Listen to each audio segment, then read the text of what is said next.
The 1920s is sometimes called the Roaring Twenties, and I believe that people want to call it that because it's an industrialized, high-tech, new emerging place.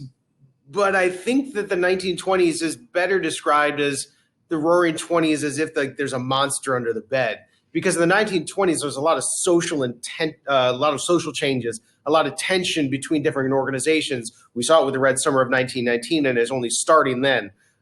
This is an era of tradition versus modernity, meaning this is urban America versus rural America, science versus religion.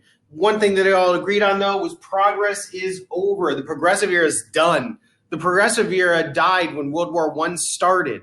The idea that millions of people would slaughter each other over a quarter mile of territory that ran up and down France is insane. And then the idea that in 1918, there's this flu pandemic that people just didn't know what to do with. So when the 1920s came, there's a lot of tension, and there's a lot of idea that progress is done. So we should just live carefree and live for the moment. And that is going to be one of the things that helps lead to consumer culture, right? If we're all going to die anyways, we might as well buy stuff and have fun.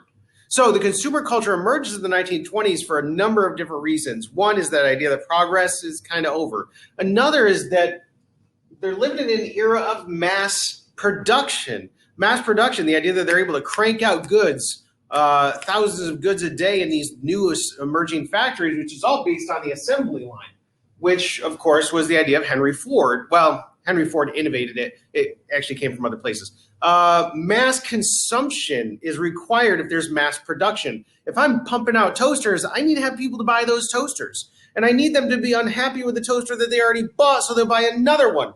That is going to lead us to a bunch of other things. So we have mass production, which requires mass consumption, which means they need to get people buying things. They need to come up with new products, new consumer goods all over the place. They got radios. They come up with refrigerators. They come up with appliances like vacuum cleaners and toasters and electric irons. All of these consumer products that people are now expected to buy.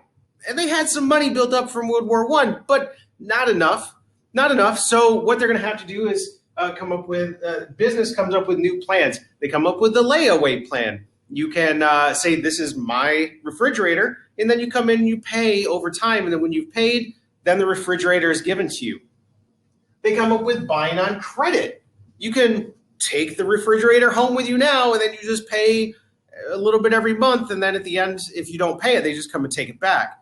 So these are new, innovative ways to get people to buy stuff, even if they don't have the money to buy it. We take it for granted today, but this is innovating in the 1920s.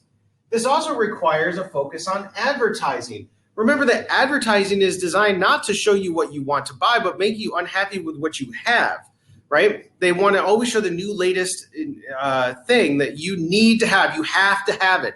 And advertising emerges in the 1920s. Billboards, radio ads, Sears Roebuck catalog, they're getting it to you so you can buy these consumer goods because mass production and capitalist economy requires consumer culture. So we have advertising. When you combine advertising and the radio and movies and cars, what you're going to get is a United States that is no longer so provincial. You get a mass American culture.